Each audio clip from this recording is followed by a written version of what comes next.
Hey guys and gals, James Stacey here with another aBlogtoWatch video review, and today we're taking a look at the new and still in pre-order phase Monta Oceanking. So Monta is a sister brand to Everest Bands, that company that make kind of high-end rubber straps for Rolex sport watches. And they've essentially gone the micro brand route for making their first dive watch, but they've kind of applied the micro brand philosophy to produce a more premium product. So this is, well over your $1,000 price point that we're used to seeing the micro brands operate at. And what they've designed is essentially an amalgam of many great dive watch elements. One quick note is that this Oceanking that you see in the video and in my review on aBlogtoWatch.com is a prototype. So there might be tiny elements that may change, but I think this is like in the 95-97% finished sort of stage. So let's dig in and take a look at some specs. This is a pretty cool watch and one that I'm eager to share. So the Oceanking is a 40mm wide steel case diver, 13.8mm thick, 49mm lug to lug, very wearable. Uses 20mm lug spacing, so plenty of straps. It's a double dome sapphire with an internal anti-reflective coating. You have a ceramic dive bezel insert. Weight on the rubber strap is 121 grams. Weight on the bracelet size to my 7-inch wrist is 157 grams. So again, very wearable, very comfortable. The movement is the Eterna 3909, one of the caliber 39 movements. More on that in a bit. And it's 300 meters water resistance, so certainly dive ready, and overall just a solid 40mm sport watch. So to watch at this price point really comes down to the details as to what might separate it from a watch costing far less or even some costing far more. And with Monta, you can tell they've really tried to be thoughtful about the fit and the finishing and the quality of any aspect, especially the things that you lay your hands on or that catch the light. So everything from the inside edge of the lug being faceted and polished to the way the bracelet integrates so that it always lies flat and carries over some of the finishing elements from the case. The fit and finish of the bezel, as well as its actual use, is one of the best I've ever come across in any dive watch. Certainly up there with my favorite, the Tudor Pelagos. It's accurate, it's light, it's clicky, but not at all loud. I'm not sure how they did that. It is the result of 2 patents, so they really went out of their way to make as good a bezel as possible. Excellent grip, lovely finishing, great insert, and certainly no complaints there. The dial is really nicely finished as well. The applied markers actually slide directly into cutouts in the rheot. It's a little hard to capture on video, especially because the Monta is quite reflective in a studio environment. It's not bad at all in kind of real life, but certainly under all the lights I've got in my little studio here, it's quite reflective. So swing over to my review on aBlogtoWatch.com and scroll down to see some of the photos. The macro shots will give you a better idea of how nicely the dial is finished.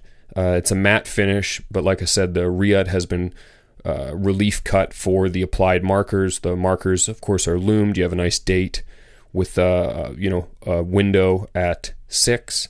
And yeah, just a kind of a lot of really nice little details that you're not going to see at $1,000 or even at $2,000, where a dive watch might focus more on how tough it is or how well built it is. Once you get past those markers and you push up into several $1,000s, you really start to see some of the more luxurious elements. And Monta's kind of hit that so that they can stand next to some of the really fierce competition at this price point. Another crucial factor for watches as you start to push up into the $3,000 range is we're now seeing more and more watches at this price point exhibit in-house movements or upgraded movements. Tudor's gone in-house, and that could be partly to get away from Swatch and Edda, but I think it's also just reflective of what people want as far as perceived value. It's hard to say whether an in-house movement is actually better than a 28-24. Maybe you get more power reserve or whatever, but I think it comes down to kind of personal preference, and certainly in-house has been the tune of the luxury segment, up in the $8,000-$10,000 range for a long time.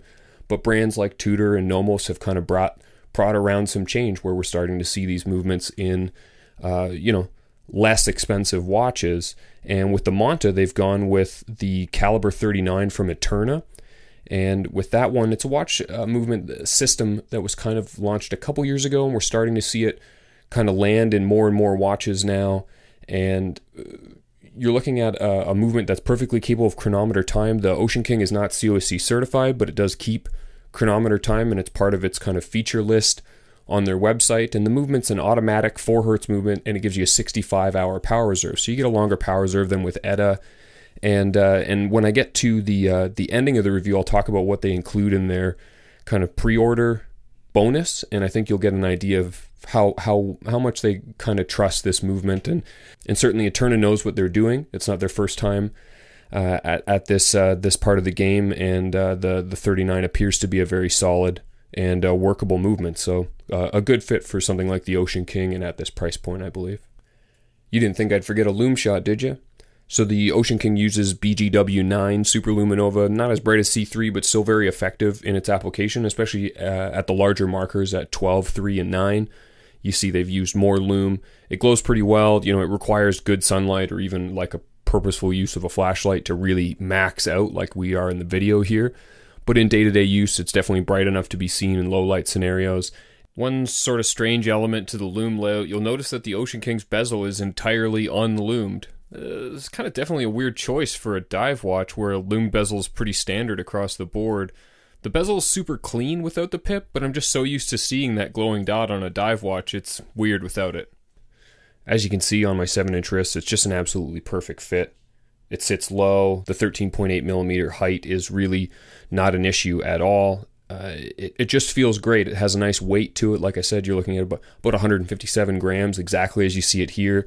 So it wears like a small steel dive watch, which is obviously exactly what you want. And you get this kind of, nice, simple fold-out clasp, no dive extension. And you have 4 micro adjusts built into the clasp, so you got lots of room. And I think I took 2 or 3 links out of the full bracelet that was sent with the watch. What we can do now is just throw it on the rubber like this. And here we are on the rubber. So arguably this is my most favorite way to wear the watch. It's great on a NATO, it works on leather, whatever, but the rubber strap is just really, really a perfect wrist option. The rubber is soft, but it's just kind of just right in every way. It has a nice buckle, with a relief cut for the strap itself. Perfect fit into the case, so comfortable on wrist. It's nice and light, like I said, 120-ish grams on the rubber, so just super wearable. And then if we start to talk about pricing and packaging, the Ocean King is currently on pre-order, but that depends, of course, on when you actually see this video. But if you get to the video quickly and the review quickly, it's probably still on pre-order. And the pre-order has a number of benefits that kind of come with it. This isn't normally the sort of thing I would cover in the video, but I think if you're watching the video for this long and you dig the watch, you should probably consider the pre-order, because you get an additional strap. So that's an orange version of the same strap you can see here, which I think would look really cool. The first 100 pre-ordered can also request their edition number, which I guess is kind of cool. It wouldn't really matter to me, but could be important if you like to have all your watches be the same number. You also get an extension of the warranty from 3 years to 5 years, and this is something I've never heard of before, you get a complimentary service in the first 3 years. A full service, movement, gasket seals, refinish of the case, and a new black rubber strap. I mean, I think this is Monta essentially saying, like, we understand that you're going out on a limb to support a brand's first watch at this price point, and I think this is how they're backing it up. And especially for the pre-orders, those who really get in first, the early adopters, that strap, the extension of the warranty, and a full service within the first 3 years is, I think, a really interesting way to go about building that, kind of core appreciating group of collectors and enthusiasts. So with the Ocean King, you're looking at a total price of $35.50. Pre-orders is 50% down, it appears. And at $35.50, there's some fierce competition, some high-end stuff from Zinn. Obviously, the stalwart in the range would be the Tudor Black Bay. I think this offers a different appeal than a Black Bay, but an equal level of kind of fit and finish and attention to detail and a good movement. And I think it deserves to kind of sit alongside, whether you choose one or the other.